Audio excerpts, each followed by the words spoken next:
কাজ আছে। ধরেন আজকে যে কথাগুলো আপনারা শুনবেন, আপনাদের আশেপাশে যে মারা বা নতুন মারা বা এখন আছে তাদেরকে আপনারা বিষয়গুলো জানানোর চেষ্টা করবেন এবং চেষ্টা করবেন ভবিষ্যতে ওনাদের যদি কোনো ব্যাপারে কোনো কিছু জানতে চাওয়ার থাকে, আমরা সপ্তাহে যেহেতু এখানে একদিন বসি, তাহলে এখন এসে আমাদের সাথে আলোচনা করার সুযোগ আছে। আচ্ছা, প্রথম কথা যেটা সেটা হচ্ছে নবজাতক বাচ্চা নিয়ে আমরা একটু কথা বলবো। আচ্ছা, প্রথম কথা হচ্ছে নবজাতক বাচ্চা কারা? একটা বাচ্চা জন্মলাভ করার পরে 1 মাস পর্যন্ত বয়সটাকে আমরা বলি নবজাতক বাচ্চা। বুঝতে পারছেন? তাহলে এই বাচ্চাদেরকে সাধারণত আপনারা চেষ্টা করবেন, সাধারণত আমাদের চেষ্টা করতে হয় ডাক্তার ছাড়া কোনো ধরনের ওষুধ বা কোনো কিছু না করা। বুঝতে পারছেন? আচ্ছা, একটা নবজাতক বাচ্চার ব্যাপারে অনেক মাদের অনেকগুলো কথা থাকে।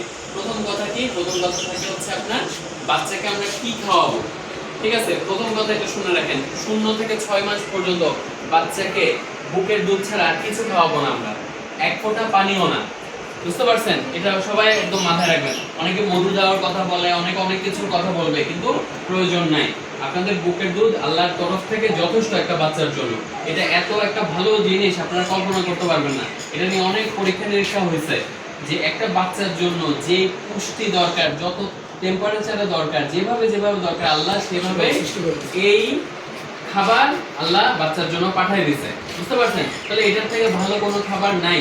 আচ্ছা, দ্বিতীয় কথা হচ্ছে অনেক বাচ্চাদের ব্যাপারে কথা, অনেক মারা বলে যে আমার বাচ্চা ঠিক মতো বুকের দুধ পাচ্ছে না। ঠিক আছে, এখন এটার ব্যাপারেও কথা আছে যে অনেক সময়, কারণ ওনারা ভাবে কি বাচ্চা বেশি কান্নাকাটি করতেছে মানেই বাচ্চা বুকের দুধ পাচ্ছে না। এবং শুধু আপনাদেরকে না, আপনার চারপাশ থেকে অনেক মানুষ চলে আসবে, আপনাদেরকে বলবে যে আপনার বাচ্চা ঠিকভাবে খাবার খাচ্ছে না, এবং আপনাদেরকে এটা নিয়ে অনেক বেশি পরেশান করবে। বুঝতে পারছেন? হ্যাঁ, তো সেই জায়গায় আমাদের করণীয় কি? আমাদের একটা করণীয় আছে যে বাচ্চা ঠিকভাবে বুকের দুধ পাচ্ছে কিনা এটা বোঝার একটা নিয়ম আছে। নিয়ম কি? আপনার বাচ্চা দিনে কয়বার প্রস্রাব করতেছে। বুঝতে পারছেন? দিনে 6 থেকে 8 বার যদি একটা বাচ্চা প্রস্রাব করে, তার মানে আমার বাচ্চা ঠিকভাবে খাবার পাচ্ছে। তো কান্না অন্য কোনো কারণে করতেছে, তাহলে আমরা একটু ডাক্তারের কাছে নিয়ে যাই, একটু কথা বলে দেখি কি সমস্যা হতে পারে। বুঝতে পারছেন? তো তাহলে এই জিনিসটা মাথায় রাখতে হবে। 6 বার থেকে 8 বার একটা বাচ্চা প্রস্রাব করতেছে, তার মানে আল্লাহর রহমতে তার কিডার মানে খাবারের সমস্যা হচ্ছে। আচ্ছা, এরপরও সমস্যা থাকতে পারে। সমস্যা থাকলে আপনারা ডাক্তারের সাথে কথা বলবেন, ডাক্তার হয়তো কিছু ওষুধ দিবে। তবে আমরা সাধারণত সবসময় যেটা বলি যে বাচ্চা মারা বুকের দুধ একটু কম, মানে বুকের দুধের সমস্যাটা থাকে, তাদেরকে আমরা কিছু খাবারের কথা বলি, যেমন কালো জিরার কথা বলি, খুব ভালো লাউয়ের কথা বলি, বেশি বেশি আপনারা পানি, তারপর হচ্ছে যে ঝোল, তরকারির যে ঝোল, ডাল, এই ধরনের খাবারগুলো একটু বেশি করে খাবেন। আরেকটা যে জিনিসটা বলি সেটা হচ্ছে আমরা কিছু মাছের ঝোলের কথা বলা, তার মধ্যে শিং মাছটা খুব ভালো। ঠিক আছে, তাহলে এই জিনিসগুলো খাওয়ার বেশি করে চেষ্টা করতে হবে, এবং এরপরেও যদি সমস্যা থাকে ডাক্তারের সাথে পরামর্শ করতে হবে। সাধারণত ফর্মুলার যে দুধ না, তবে ধরুন একটা বাচ্চা একদম কিছুই পাচ্ছে না, তো বাচ্চাটাকে তো আমাদের বাঁচাইতে হবে, তখন হয়তো ফর্মুলার দুধটা দেওয়া হয়। কিন্তু সাধারণত চেষ্টা করা হয় যে বাচ্চার প্রয়োজন নাই আমরা দিব না। ঠিক আছে, আমরা চেষ্টা করে যাবো শেষ পর্যন্ত।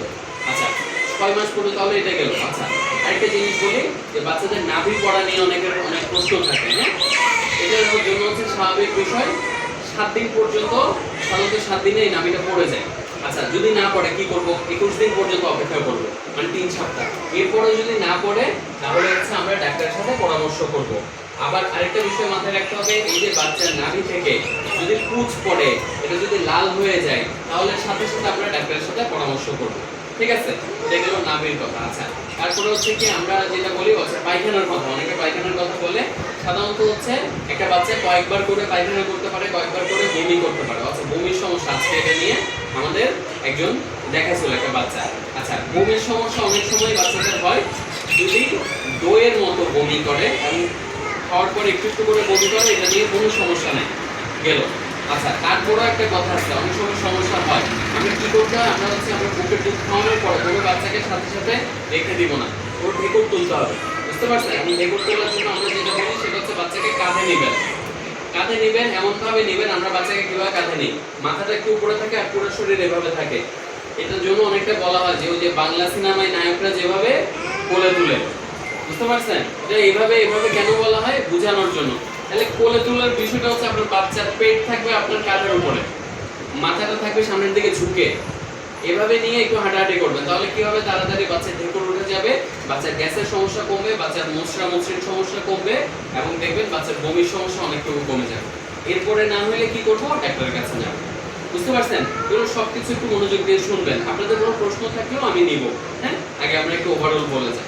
আচ্ছা, তাহলে বমির সমস্যাটা গেল। আচ্ছা, এরপরে যে বিষয়টা, অনেক বাচ্চাদের এখন যেটা বেশি সমস্যা, এটা হচ্ছে আপনার বাচ্চার জ্বর। আচ্ছা, জ্বরের ব্যাপারে একটু কথা বলি। হ্যাঁ, কারণ আপনার বাচ্চা থাকলে তো বাচ্চাদের জ্বর হবে। এটা শুধু নবজাতক বাচ্চা না, এটা বড় যাদের বাচ্চার বয়স 4-5 বছর হয়ে গেছে তাদেরও সমস্যাটা হয়। আচ্ছা, প্রথম কথা, মা হিসেবে আপনাদেরকে একটা জিনিস জানতেই হবে, এটা হচ্ছে আপনার বাচ্চার ওজন। বুঝতে পারছেন? ওজনটা আপনাকে জানতেই হবে। আপনার বাচ্চাকে অন্তত 2 মাস 1 মাস পর পর আপনি ওজন চেক করতে হবে। আপনার বাসায় যদি ওজন মেশিন থাকে ভালো, আর না হলে এই যে দেখেন আমাদের এখানে ওজন মেশিন আছে।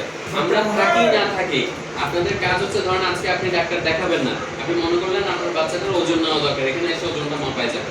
আর আমরা একটা কাজ করে দেবো, এখানে আপনাদের আশেপাশে যত বাচ্চা আছে সব বাচ্চাদের একটা লিস্ট করে দেবো আমরা। ওই লিস্টে বাচ্চাদের ওজন লেখা থাকবে এবং ওজনের পাশাপাশি একটা জ্বরের ওষুধের কত ডোজ হয় ওটা আমরা লিখে দেওয়ার চেষ্টা করবো।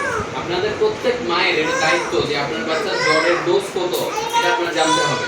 বুঝতে পারছেন? এটার জন্য আমরা যেটা আপনাদেরকে শেখাই, 8 কেজি, প্রতি 8 কেজির জন্য 1 চামচ। কারণ আমার বাচ্চার ওজন হচ্ছে 8 কেজি, তাহলে কয় চামচ হবে? 1 চামচ নাপা বা এইস প্যারাসিটামল সিরাপ দিবেন। এটার জন্য ডাক্তার দরকার নেই, এটা আপনাকে জানতে হবে। আপনার বাচ্চার ওজন 12 কেজি, তাহলে কত হবে? 1.5 চামচ হবে। বুঝতে পারছেন? তাহলে এটা কতটুকু হবে বলছে কি, প্রত্যেক 8 কেজির জন্য 1 চামচ, প্রত্যেক 4 কেজির জন্য আধা চামচ। বুঝতে পারছেন? আচ্ছা, তাহলে এটা জানতে হবে। আপনারা যারা নিজেরা বুঝবেন না আমাদের কাছে আসবেন, আমরা অন্তত এটা আপনাদেরকে জানাই দিব।